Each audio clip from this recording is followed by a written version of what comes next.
না না দরকার নেই দরকার দরকার নেই দরকার নেই দরকার নেই দরকার নেই ওটা দরকার নেই এই রুমে দরকার নেই দরকার নেই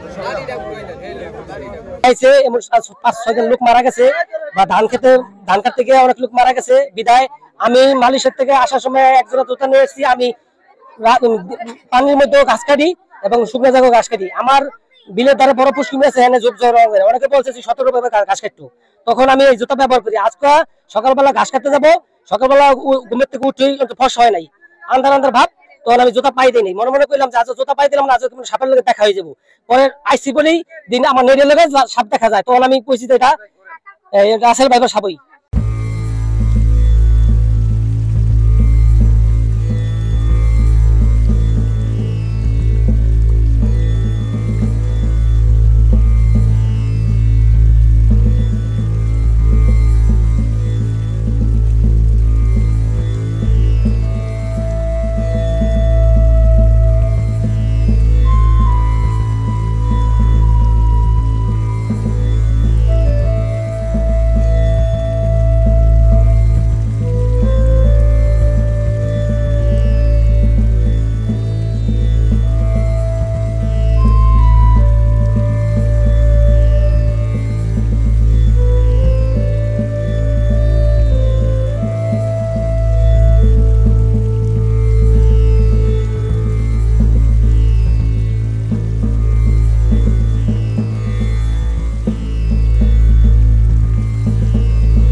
হ্যাঁ কাকা, আমরা মারছি। এক লোকে দেখছে কলা কাটতে গেছে রি, তখন যাই ওই কলা গাছ তলে দাঁড়িয়ে রয়েছি, তখন দেখে দৌড় দিছে। আমাকে বলছে আমাদের চাপড়ি পলন বাড়ির অনেক লোকজন যাইয়া খুশিরা মারি তলে থেকে কেডা মারছি ৪০টা মারিয়া। তারপরে এই বিষাক্ত নিয়ে আমরা ধরে নিয়ে আইছি, ধরে নিয়ে এখন সবারই আমরা দেবাইতেছি।